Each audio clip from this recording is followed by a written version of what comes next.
গাজলে পরের দিন সকাল সকাল আমরা সুন্দর করে রেডি হয়ে চলে গেছিলাম মন্দিরে পুজো দেওয়ার জন্য। কোন মন্দির চলো বলছি। তো তার আগে দেখো দিদার বান্ধবীদের সাথে দেখা হয়েছে জন্য গল্প করছে। আর এই পুকুরটা দেখছো, এখানে স্মৃতি ভরা।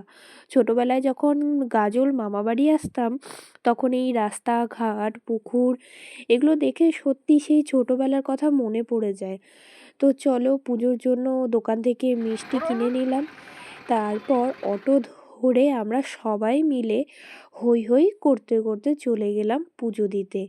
পুজো দিতে গেছিলাম আমরা 20 মাইল, জায়গাটার নামই বলে 20 মাইল পঞ্চমুখী মায়ের মন্দিরে। তো সেখানে একসাথে সবাই মিলে পুজো দেবো জন্য আজ গাজলে সবাই মিলে এক হয়েছি। এই মন্দিরটা এরকম ছিল না আগে, নতুন হয়েছে।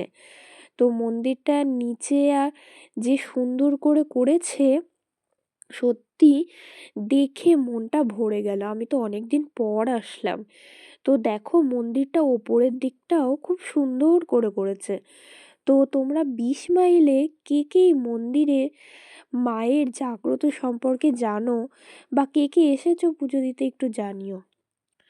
তো এখানে পুজো দিয়ে পাশেই একটা জায়গা ছিল, সেই জায়গায় আমরা বসে প্রসাদ খাচ্ছিলাম। তারপর টোটো ধরে আমরা চলে গেছিলাম দিদার পুরনো সেই গ্রামের শ্বশুর বাড়িতে। হ্যাঁ, 21 মাইলেই যাচ্ছিলাম। তো তোমরা 21 মাইলে কে কে গেছো বা কে কে নাম শুনেছো তোমরা জানিও। তো 21 মাইলে ঢোকার আগে একটু মিষ্টির দোকান থেকে কিছু খেয়ে নিয়েছিলাম, কারণ সকাল থেকে কিচ্ছু খাওয়া হয়নি। আর অনেকটা গ্রামের ভেতরে যেতে হতো, কিছু পাবো না, সেই কারণে চা ব্রেড এইসব খাওয়ার আমরা খাচ্ছিলাম। তো চলো।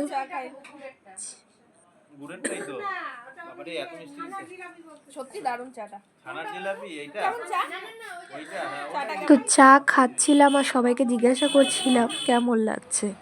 তো মিষ্টি ব্রেড চা আর পরোটার তরকারি নিয়েছিলাম। এখন তোমরা বলবে পরোটার তরকারি আর পরোটা নেই কেন?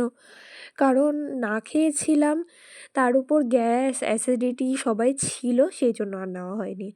তো এই দেখো এই রাস্তাটা পেরিয়ে আমরা চলে যাচ্ছিলাম গ্রামের রাস্তায়। আর গ্রামের রাস্তা ঢুকতে গিয়ে যা অবস্থা, মানে কি আর বলবো, মনে হচ্ছে টোটোই উল্টে যাবে। তো চলে এসেছি, এসে ভেতরে আমরা ঢুকে যাই।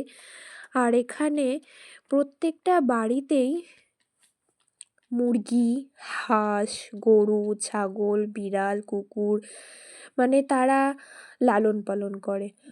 খুব সুন্দর পরিবেশ ছিল গ্রামের। আর এই কিউট বাচ্চাটাকে দেখো কোলে নিয়ে কি ভালো লাগছে। তো দেখো ইনি হলো আমার দিদার চেনা জানা কেউ। তো আমি ঠিকমতো বলতে পারছি না কে হয়, তবু এদের বাড়িতেই আমরা উঠি। এনারা বড্ড ভালো মানুষ। তো গ্রামের পরিবেশটা চারিদিকে দেখো, আর একে দেখো এ ছবি ভিডিও এগুলো করতেই তো ব্যস্ত। তো সেখানে আমাদের দেখা হয়ে যায়, তারপর একটু ভিডিও করি, তারপর ওখান থেকে আমরা বেরিয়ে যাই। আর দেখো ট্রেন আসছিল জন্য আমি ওখানে দাঁড়িয়ে পড়েছিলাম। দুপুরের দিকে বাড়ি এসে বাড়িতে খাওয়া দাওয়া কমপ্লিট করে সঙ্গে সঙ্গে বেরিয়ে যাই আমরা 4জন মিলে ঘোরাঘুরি করতে। কোথায় বেরিয়েছিলাম আমরা নিজেরাও জানি না।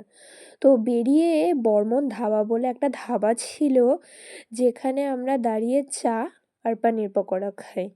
আর দেখো এরা দুইজন বহুরূপের ডায়লগ বলছিল ফোন দেখে দেখে। তো চা খাওয়া দাওয়া কমপ্লিট করে সেখানে বসে আমরা সবাই মিলে আড্ডা দিই, গল্প করি, হাসি মজা। আর এ হলো আমার দাদা আর বৌদি। তো একসাথেই আমরা আড্ডা দিচ্ছিলাম। পানির পকোড়া চলে আসে, সত্যি পানির পকোড়াটা সত্যিই অসাধারণ ছিল।